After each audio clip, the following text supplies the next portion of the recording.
Idea से पर्दे तक कैसे सोचता है फिल्म का लेखक। राम कुमार सिंह, सत्यांशु सिंह। चैप्टर 9, पहला draft, the first draft. I am writing a first draft and reminding myself that I am simply shoveling sand into a box so that later I can build castles. Shannon Hale.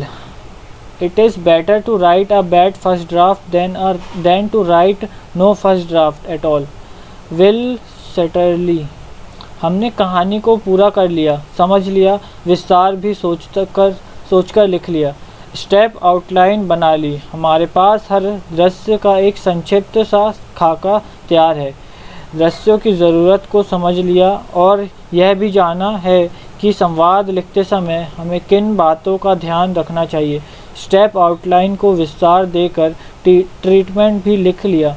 अब हर दृश्य को लिखते हुए हमें अपनी पटकथा का पहला ड्राफ्ट लिखना है। पहले ड्राफ्ट का मतलब है कि आप 100 पेज की पटकथा लिखने की शुरुआत करने वाले हैं। पहले पेज से आखिरी पेज तक दृश्य और संवादों के साथ आप जो लिखेंगे उसे कहते हैं स्क्रीन प्ले यानी पटकथा या स्क्रिप्ट। हमारे यहाँ स्क्रीन प्ले और डायलॉग यानी पटकथा और संवाद को अलग अलग कहा जाता है, लेकिन असल में पटकथा का मतलब ही संवादों के साथ लिखी गई स्क्रिप्ट है। इसको जब आप पहली बार लिखते हैं तो उसे पहला ड्राफ्ट कहते हैं। पहले ड्राफ्ट के बारे में कुछ बातों का ध्यान रखना ज़रूरी है। अगर आपने कहानी को अच्छे से नहीं समझा है और स्टेप आउटलाइन पर काम नहीं किया है तो पहले ड्राफ्ट पर काम शुरू नहीं करना है। पहले ड्राफ्ट का मतलब अच्छा या श्रेष्ठ होना नहीं, उसका होना ही महत्वपूर्ण है।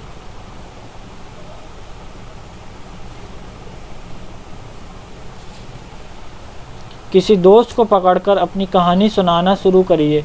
आपके दिमाग में चीज़ें स्पष्ट है तो कहानी सुनाने में मज़ा आएगा।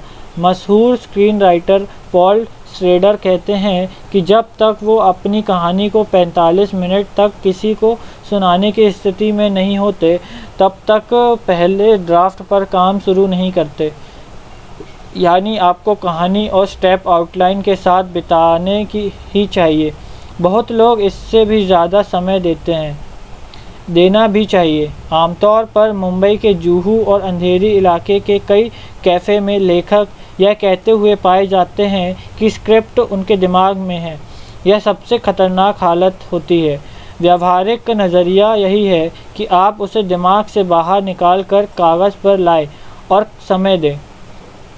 इस तैयारी के बिना अगर पहला ड्राफ्ट लिखा तो उलझकर रह जाएंगे। हो सकता है लिख भी ले, लेकिन यह सचमुच पटकथा नहीं होगी। अर्नेस्ट हेमिंग्वे ने कहा है कि किसी भी चीज़ का पहला ड्राफ्ट बकवास होता है। इसलिए यह ना समझिए कि आपने जो पहली बार में लिखा है वही फिल्म होगी। हो सकता है लिखते हुए आपको मज़ा आ रहा हो, लग रहा हो कि यह तो बहुत ही बेहतरीन हो गया है, लेकिन कम संभावना है कि वो अच्छा होगा। इसलिए मुग्ध मत हो जाइए। पहला ड्राफ्ट लिखने का मतलब कुछ महान लिखना नहीं है। बस एक बार शुरू से अंत तक लिखकर देख ले कि हमारी कहानी कैसी है, किस दिशा में जा रही है, वह कुछ काम कर रही है या उस पर पुनर्विचार करने की ज़रूरत है। क्योंकि कई बार कहानी के स्तर पर भी कुछ समस्या होती है जिसे हम नहीं देख पाते। पटकथा के पहले ड्राफ्ट में दृश्यों और संवादों के सामने आते ही वो समस्या हमको दिखने लगती है। पहले ड्राफ्ट का मकसद फिल्म को ढूंढना है। पहला ड्राफ्ट फिल्म नहीं होती। ऐसे भी लेखक हुए हैं जो टाइपराइटर के ज़माने से टाइप करके पहला ड्राफ्ट पूरा लिखते थे। जब वो ख़त्म हो जाता था तो उसको पूरा पढ़े बिना घर से बाहर निकलते थे और कचरे के डिब्बे में डाल देते थे। उसकी दूसरी प्रति भी उनके पास नहीं होती थी। वापस आकर नए सिरे से लिखना शुरू करते थे। लेकिन आपको इतना निष्ठुर और निर्दयी होने की ज़रूरत नहीं है। इतना याद रखिए कि पहले ड्राफ्ट का मतलब अच्छा या श्रेष्ठ होना नहीं है, उसका होना ही महत्वपूर्ण है। इसलिए जेन स्माइल ने कहा है कि पहला ड्राफ्ट सबसे परफेक्ट ड्राफ्ट होता है क्योंकि उसका होना ज़रूरी है। उसको लिखते ही उसका मकसद पूरा हो गया। लेकिन सबसे ज़्यादा मेहनत पहला ड्राफ्ट लिखने में ही होती है। उसे लिखना पहाड़ पर चढ़ने जैसा होता है। अगर आपने लिखना शुरू किया और फिर छोड़ दिया तो वो छूट जाएगा। इसलिए पहला ड्राफ्ट लिखते समय खुद पर उतना दबाव नहीं डालिए जितना आप आमतौर पर डालते हैं। उसकी गुणवत्ता मत देखिए, बस लिख डालिए। शायद यही वजह है कि पहले ड्राफ्ट को वॉमिट ड्राफ्ट भी कहते हैं। दिमाग में जो कुछ है वो आप पेपर पर उगल देते हैं। नहीं जानते कि कितना उपयोगी है। आपने कहानी बनाई, किरदार बनाए, हर चीज़ की सूची बनाई, संवाद सोचे, किरदारों की यात्रा सोची, यानी जितना कुछ आपने सोचा है उसको आप उगल देते हैं। उसमें कुछ अच्छा होता है और कुछ बुरा होता है, कुछ उपयोगी होता है और कुछ एकदम बेकार भी। पहला ड्राफ्ट लिखा कैसे जाए? पहला ड्राफ्ट लिखते समय हमको क्या करना चाहिए कि वह अपना मकसद पूरा करे। सबसे पहले तो एक तारीख तय करें कि इस दिन में आप पहला ड्राफ्ट लिखना शुरू करेंगे। यह तय करने के बाद आप अपने सारे काम स्थगित कर दीजिए, पूरी तरह से फिल्म की कहानी में घुस जाइए और लिखना शुरू कर दीजिए। लोगों से मिलना जुलना और दूसरे ज़रूरी काम इस तारीख के पहले कर लीजिए। एक बार आपने लिखना शुरू कर दिया है तो जल्दी से पहला ड्राफ्ट लिखकर ही सांस लीजिए। आपने एक महीना लिखने में लगा दिया तो गड़बड़ हो जाएगी। पहला ड्राफ्ट लिखने की प्रक्रिया बहुत आनंददायी नहीं है। आप जो लिखेंगे उसमें ज़्यादा तो आप उड़ाने ही वाले हैं, तो क्यों इतना समय खराब करें। कोशिश करिए कि पहला ड्राफ्ट 10-20 दिन में लिखकर ख़त्म कर दें। 20 दिन में पहला ड्राफ्ट ख़त्म करें, इसका मतलब है कि आप 5 पेज रोज़ाना लिख रहे हैं और यह कोई मुश्किल काम नहीं है।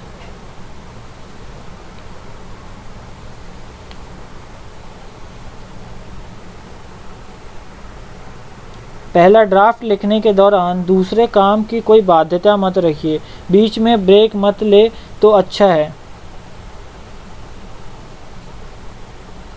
आपको पता नहीं चलता कि पहला ड्राफ्ट लिखते हुए कहानी के साथ आप खुद को अपडेट कर रहे होते हैं। अगर लिखने में एक रुकावट आ गई है तो आप कहानी पर नए सिरे से काम करना शुरू कर देंगे। बहुत लोग कहते हैं कि इंटरवल तक तो उन्होंने लिख लिया है, बाकी बाद में लिखेंगे।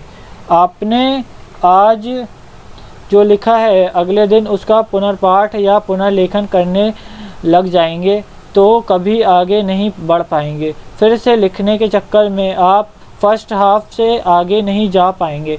कितनी फिल्में आपने देखी होगी कि पहला हाफ काफ़ी अच्छा है लेकिन सेकंड हाफ में लोचा हो जाता है। शायद बड़ा कारण यही रहा हो कि पहला हाफ बार बार लिखा गया और सेकंड हाफ जल्दबाजी की गई।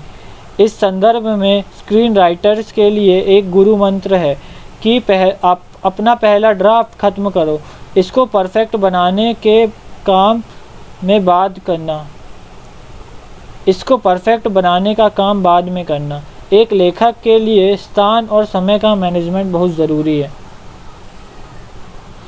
एक बात और होगी, जब आप पहला ड्राफ्ट लिखने बैठेंगे तो पहला दिन बहुत मुश्किल होगा, लेकिन दूसरा दिन कुछ आसान और तीसरा दिन ज़्यादा आसान होता चला जाता है। कई बार हम अपने तय समय से पहले ही ड्राफ्ट ख़त्म कर सकते हैं।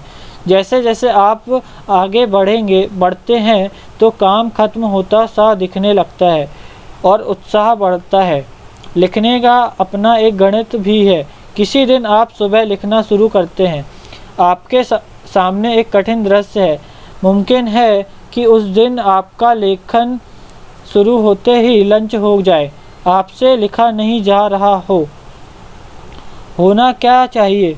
सुबह उठते ही शुरुआत में ही एक दृश्य लिख दीजिए। भले जो लिखा हो अच्छा हो या ना हो। इससे उस दिन को गति मिलेगी। शाम तक 5 पृष्ठ का लक्ष्य आप हासिल कर लेंगे।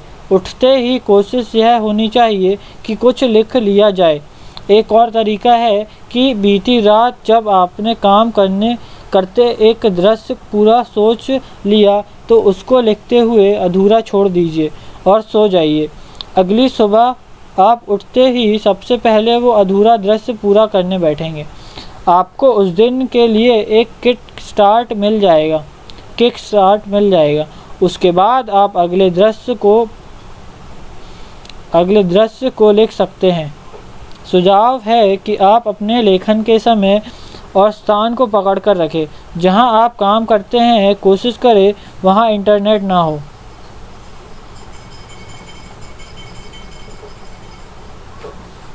वो कमरा टीवी से भी दूर हो। आजकल सब लोग समय का एक बड़ा हिस्सा सोशल मीडिया पर खर्च कर रहे हैं। आप 10-15 दिन के लिए उस मोह से दूर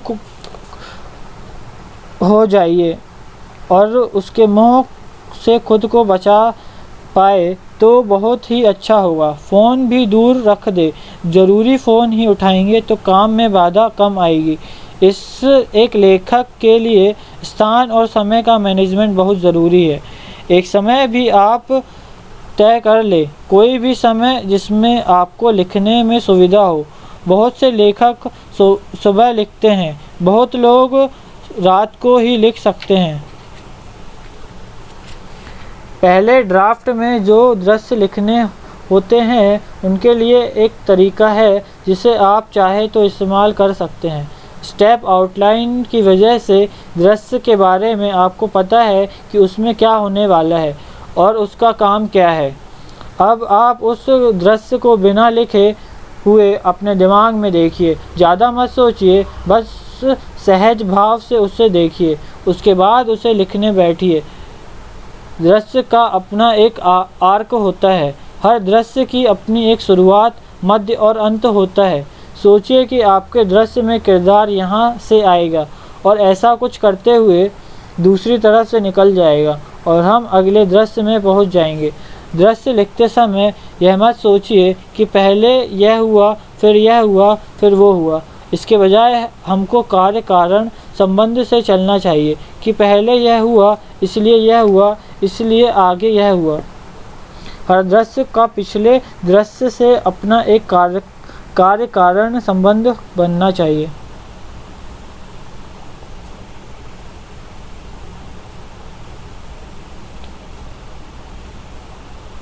ऐसे भी देखिए कि यह हुआ इसलिए वो हुआ, लेकिन वो हो गया इससे दृश्य में ड्रामा पैदा होगा। जब भी लेकिन आ रहा है तो संघर्ष कॉन्फ्लिक्ट है, और जब भी इसलिए आ रहा है तो कार्य कारण संबंध है।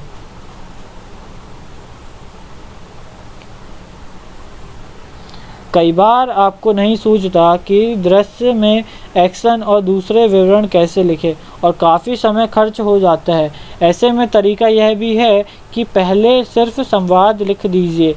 आपके सामने दृश्य का वोकल कंटेंट आ जाएगा। दृश्य एक आधारभूत नक्शा बन जाएगा।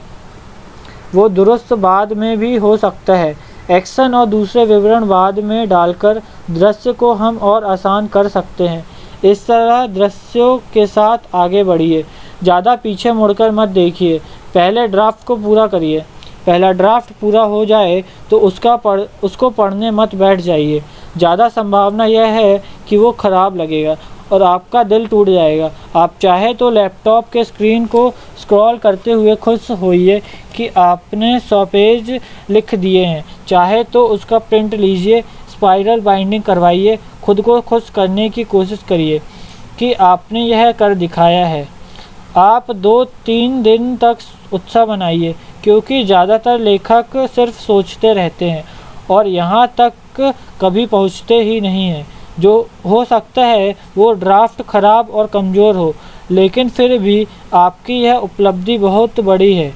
यह दम कभी मत सोचिए और पा लिए कि आपका तो पहला ड्राफ्ट ही अच्छा है, क्योंकि वो कभी अच्छा होगा ही नहीं। लेकिन आपने लिख दिया है, इस पर गर्व करिए। लिखने के दौरान जिन लोगों को आपने समय नहीं दिया, उनको समय दीजिए। नए विचार कहानी में आते हैं तो टेबल ऑफ एवरीथिंग को अपडेट करते रहिए। अपने लैपटॉप में फ़ोल्डर या पेज बनाइए कि फर्स्ट ड्राफ्ट के बाद क्या नए विचार आ रहे हैं। अगला पहला ड्राफ्ट पढ़ना शुरू करेंगे। अगर पहला ड्राफ्ट पढ़ना शुरू करेंगे तो एक नया काम शुरू होगा जिसके बारे में हम अगले अध्याय में बात करेंगे। यह काम है पुनः लेखन।